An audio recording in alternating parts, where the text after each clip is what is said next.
Programang ito ay hatid sa inyo ng Air 21. Sagot ko, padala mo!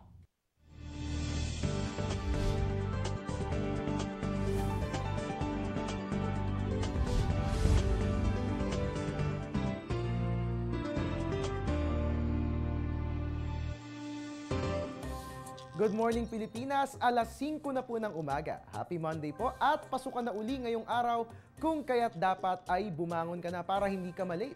Live mula sa Pag-asa Weather and Flood Forecasting Center, ito po ang Panahon TV. Nangunguna sa paghahatid ng ulat panahon araw-araw mula Lunes hanggang Linggo. Ako po ang inyong weatherman, Harry Bayona, na makakasama nyo ngayong Balik Eskwela Lunes, June 3, 2013. Simulan po natin ang umagang ito sa pamamagitan ng updates hinggil sa lindol na yumanig kahapon sa Taiwan at dito sa atin sa Pilipinas. Nadama ang lindol sa central at southern region ng Taiwan at may lakas ito na magnitude 6.3 at kumitil nga ng buhay ng isang katao at nag-iwan naman ng 18 kataong sugatan. Nakaramdam din tayo ng mga pagyanig dito po yan sa Pilipinas noong Hunyo 1, partikular na po sa Carmen, North Cotabato. Ayon sa Philippine Institute of Volcanology and Seismology o PHIVOLCS, taglay ng lindol ang lakas na magnitude 5.7 at namataan ng sentro nito 13 kilometers northwest ng Carmen. Ayon naman sa National Disaster Risk Reduction and Management Council o NDRRMC, 10 katao ang nasaktan sa nasabing pagyanig na nagdulot din ng pagkasira ng 2 major bridges, 46 na kabahayan, 1 barangay hall, 2 school buildings, 3 simbahan at water system sa Barangay Kimadzil at Barangay Kibugtongan sa nasabing lugar. Para sa mga kababayan natin dyan sa Carmen, North Cotabato, maging alisto po sa lahat ng oras at makipag-ugnayan sa otoridad sa oras ng sakuna. Samantala sa parehong araw na ito noong taong 1876, isinilang si Jose Palma. Siya po ang may akda ng pambansang awit ng Pilipinas at gumamit po siya ng alias na Esteban Estebanez at Juventino sa La Independencia. Yan nga po mga kababayan, kapag kinanta po natin ang lupang hinirang mamaya sa flag ceremony, damang-dama mo ito dahil alam mo na kung sinong may akda nito. Maiba naman po tayo, no? Alamin na po natin ang lagay ng panahon. Upang bigyan tayo ng ideya sa mga dapat asahan sa ating weather ngayong Lunes, makakasama po natin si Pag-asa Weather Forecaster Connie Dadivas. Good morning po, Miss Dadivas. Yes, good morning din sa iyo, Harry. Miss Dadivas, inilabas ng Pag-asa ang Special Weather Outlook for Balik Eskwela at nakasaad nga po dito na iiral ang Intertropical Convergence Zone o ITCZ, dyan po yan sa Palawan, Visayas at Mindanao. Sa pagbubukas nga ngayon ng klase sa buong bansa, ano nga po ba yung maaasahan nating lagay ng panahon given the said weather system? Sa ngayon po, umiiral ang ITCZ sa Southern Mindanao, so asahan natin sa bandang Mindanao po, maulap ang kalangitan at may mga inaasahang mga pag-ulan sa maghapon. And then Luzon and Visayas, medyo maganda po ang magiging lagay ng panahon. Asahan pa rin natin meron tayong mga thunderstorms o pag-ulan sa bandang hapon. Alright, that's great news. Medyo magiging maganda naman mga kababayan ng magiging panahon natin, pero ganun pa magbit-bit tayo ng payong sa posibilidad nga na magkakaroon tayo ng thunderstorms. Miss Dadivas, ito, curious lang po ako, was there ever a time sa kasaysayan ng panahon sa Pilipinas na sa pagbabalik eskwela ay may bagyo? And if meron po, maaari po bang pakilahad ang mga detalye tungkol dito?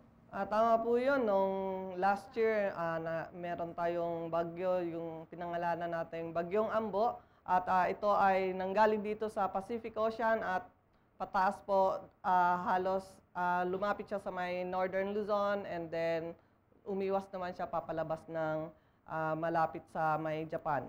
Pero dahil po dito sa Bagyong Ambo na to, nagpaulan po sa may bandang western section, lalo po sa Visayas and Luzon, kaya na-enhance po ang tinatawag nating habagat, kaya nag-onset tayo ng katapusan ng May nung last year.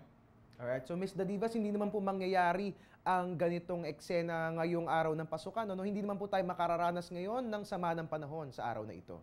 Sa ngayon po, wala tayong nakikitang system or low pressure area na posible mag-enhance ng habagat at ang ating prevailing na mga hangin or wind flow ay southeasterly tsaka northeasterly pa rin. So hindi pa natin masasabi na magiging tag-ulan na po.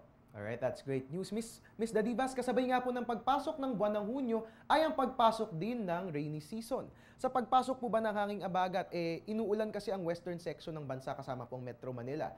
During this period, ano naman po yung nararanasang panahon sa gitna at silangang bahagi ng bansa? Pwede niyo po ba kaming paliwanagan tungkol po rito? Usually po, pag lalo na ITZZ ang umiira sa may bandang Visayas and Mindanao, maulap talaga at may mga pag-ulan. And then, pag umiiral na yung tinatawag nating habagat, magpapaulan na ito sa may western section ng Luzon and Visayas. Miss Dadivas, ito na nga pong pinakaabangan ng lahat. Kailan na nga po ba papasok ang hanging habagat? Sa ngayon po, baka second week of June, posible pong pag na-meet na po ang criteria para mag-issue tayo, mag-declare tayo ng onset of rainy season, at prevailing na po ang southwesterly wind, pwede natin sabihin na umpisa na po ng tag-ulan. Alright, Miss Dadivas, last few words na lang po para sa ating mga tagapanood.